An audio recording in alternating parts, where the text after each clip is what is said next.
আসসালামু আলাইকুম। জাপানিজ ভাষা ও সংস্কৃতি ক্লাসে আপনাকে স্বাগতম। আজকের আলোচ্য বিষয়বস্তু কোকুরোগামায়ে, অর্থাৎ মানসিকতা। জাপানে বসবাসকালীন সময়ে এবং কর্মক্ষেত্রে আপনার মানসিকতাটা কেমন হওয়া উচিত সেই বিষয় নিয়েই আলোচনা করব। এই আলোচনাটি আমি 3টি ভাগে ভাগ করে করব, অর্থাৎ পুরো বিষয়বস্তুটা 3টি ভিডিওতে সম্পন্ন করব, যার প্রথম অংশ আজ আলোচনা করব।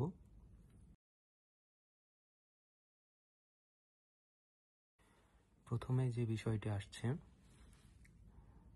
সেটি হলো কিসোকু ও মামরিমাস, অর্থাৎ নিয়ম মেনে চলব। আপনাকে জাপানের আইন কানুন মানতেই হবে।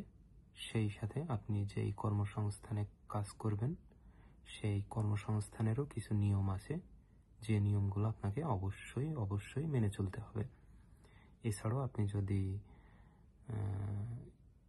পড়াশোনা করেন সেই ক্ষেত্রেও আপনাকে আপনার বিদ্যালয়ের বা আপনি যে প্রতিষ্ঠানে পড়াশোনা করবেন সেখানকার নিয়মকানুন অবশ্যই আপনাকে মেনে চলতে হবে এবং সেই মানসিকতা নিয়েই আপনাকে চলতে হবে যে আমি।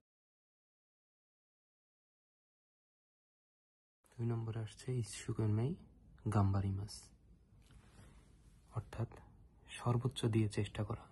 ইসুকেনমেই গাম্বারিমাস মানে হচ্ছে সর্বোচ্চ চেষ্টা করা।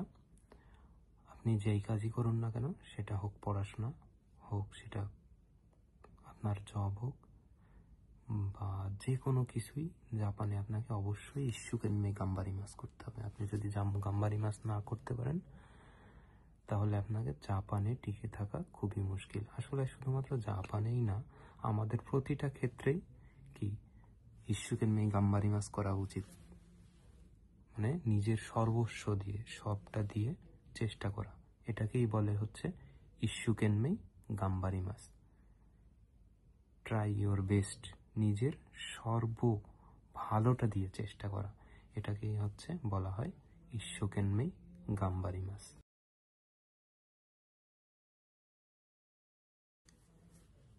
3 নম্বরে যে বিষয়টি নিয়ে আলোচনা করব সেটা হলো মিমাস, অর্থাৎ দেখব। কিকিমাস, অর্থাৎ শুনব। কানগায়েমাস, অর্থাৎ চিন্তা করব। কৌফুসিমাস মানে কৌশল অবলম্বন করব। আপনি যে কাজটি করছেন সেটি অবশ্যই ভালো করে দেখবেন। আপনাকে কি বলা হচ্ছে, আপনাকে কি নির্দেশনা দেওয়া হচ্ছে সেটি অবশ্যই ভালো করে সুন্দরভাবে শুনবেন এবং আপনি একটা সুন্দর পরিকল্পনা তৈরি করবেন, চিন্তা ভাবনা করবেন কাজটি আপনি কিভাবে সম্পন্ন করবেন, কিভাবে সম্পন্ন করা যায় সেই বিষয়ে চিন্তা ভাবনা করাই হচ্ছে কানগায়েমাস। আর সর্বশেষ হচ্ছে কুফুসিমাস, অর্থাৎ কৌশল অবলম্বন করব। অনেক সময় অনেক কাজ আমরা পারি না, জানি না, বা বুঝতে কঠিন হয়, বা আমাদের কাজটা করা অনেক সময় কঠিন হয়ে দাঁড়ায়। এই সমস্ত ক্ষেত্রেই আমরা কি কৌশল অবলম্বন করলে কাজটি আপনার জন্য খুবই সহজ হয়ে যায়। তো এটাকেই বলা হয় কুফুসিমাস, অর্থাৎ কৌশল করা। আবার একবার বলছি, মিমাস দেখব, কিকিমাস শুনব, কানগায়েমাস চিন্তা করব, কুফুসিমাস অর্থাৎ কৌশল অবলম্বন করব। অবশ্যই সেই মানসিকতা নিয়েই আপনাকে কাজ করতে হবে।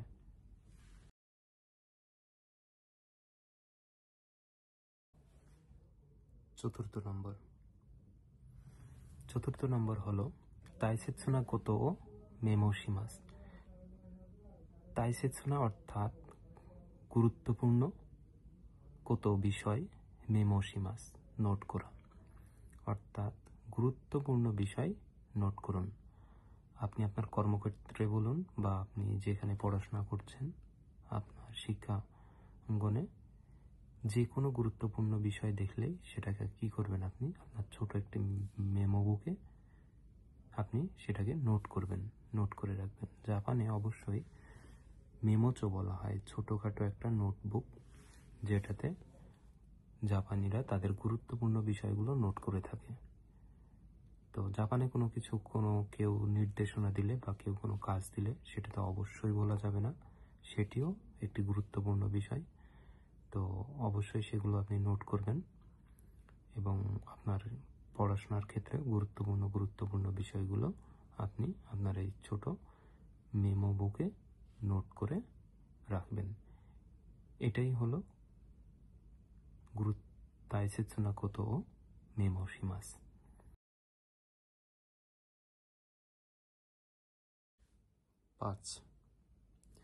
5 নম্বরে যে বিষয়টি নিয়ে কথা বলবো সেটা হলো আইসাৎসু ও শিমাস। আইসাৎসু ও শিমাস অর্থ হচ্ছে, আইসাৎসু অর্থাৎ সালাম, ইংরেজিতে বলা হয় গ্রেটিংস, শিমাস দিব বা করব।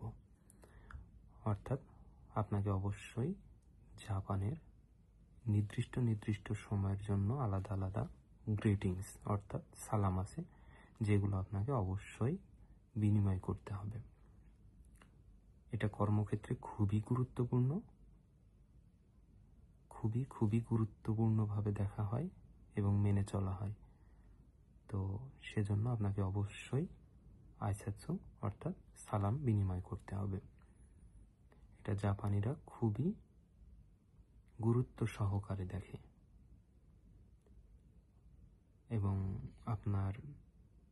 আপনি যদি কোনো প্রতিষ্ঠানে পড়াশোনা করেন সেক্ষেত্রেও আপনার শিক্ষকদের দেখলে বা বন্ধুদের সঙ্গেও সকলের সঙ্গে এই আইসাৎসু অর্থাৎ সালাম বিনিময় এর একটা সংস্কৃতি এদের আছে। সেই সাথে ক্লাস শুরুর সময় শেষের সময়ও কিছু গুরুত্বপূর্ণ আইসাৎসু সালাম বিনিময় করে তারপরে ক্লাস শুরু এবং শেষ করা হয়। তো সেগুলোও সুন্দর করে জেনে নেবেন, শিখে নেবেন। কারো বাসায় গেলে ঢোকার সময় কি বলতে হয়, বাহির হওয়ার সময় কি বলতে হয়, সব কিছুরই আলাদা আলাদা সালাম এবং অর্থাৎ গ্রিটিংস আছে, যেগুলো জেনে নেবেন এবং শিখে নেবেন। এছাড়াও আপনার সকালে কি বলতে হয়, দুপুরে কি বলতে হয়, খাওয়ার শুরুতে কি বলতে হয়, খাওয়ার শেষে কি বলতে হয়, প্রতিটি ক্ষেত্রেই আলাদা আলাদা গ্রিটিংস আছে, যেগুলো অবশ্যই আপনাকে বিনিময় করতে হবে।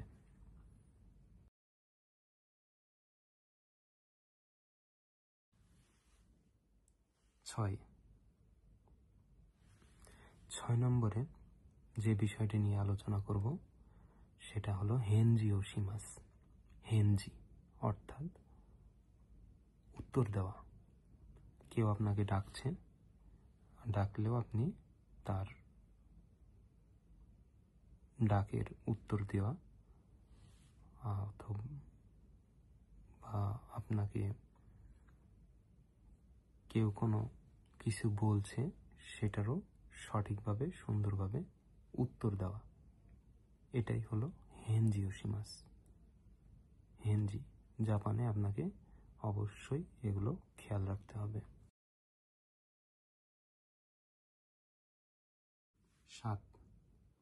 7 নম্বরে যে বিষয়টি বলবো সেটি হলো জিকান ও মামোরিমাস, অর্থাৎ সময় মেনে চলব। জাপানিজদের সারা বিশ্বে এই সময়কে খুবই গুরুত্ব সহকারে মেনে চলার কারণে এদের একটা সুনাম বজায় আছে। জাপানে শিক্ষা প্রতিষ্ঠান বলুন, কর্মক্ষেত্র বলুন, বাস বলুন, ট্রেন বলুন, প্রতিটি ক্ষেত্রেই এরা সময়কে খুবই গুরুত্ব সহকারে মেনে চলে।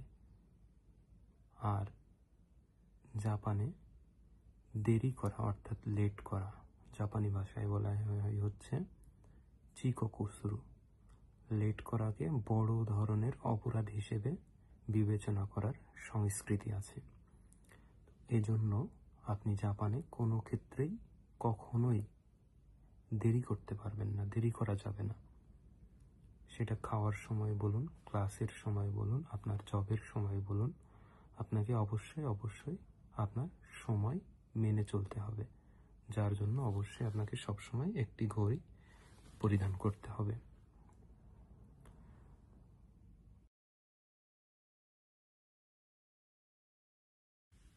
8 হলো কিউরোকুশিমাস,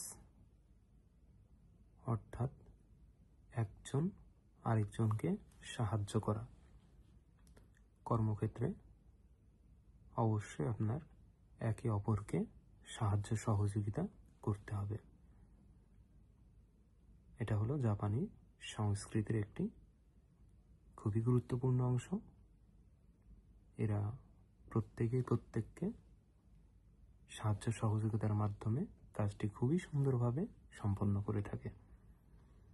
তাই আপনাকে অবশ্যই অবশ্যই একে অপরকে, আপনার সহকর্মীকে বলুন, আপনার সহপাঠীকে বলুন, অবশ্যই অবশ্যই সাহায্য সহযোগিতা করার জন্য মন মানসিকতা রাখতে হবে।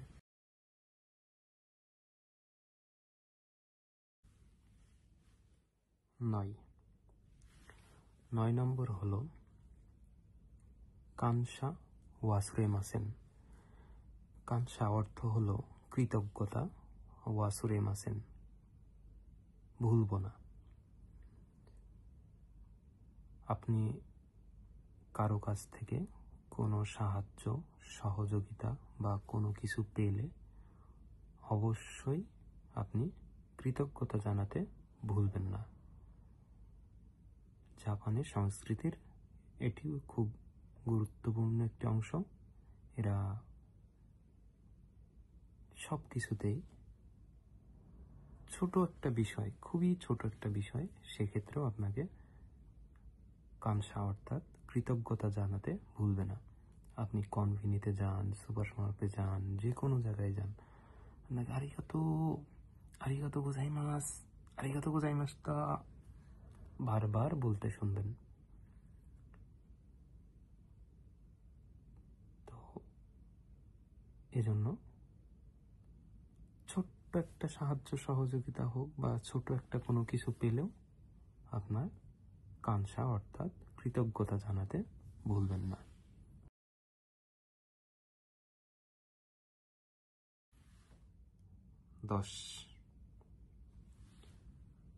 10 নম্বরে যে বিষয়টা নিয়ে কথা বলবো সেটা হলো ওয়াকারানাই তোকি ও কিকিমাস।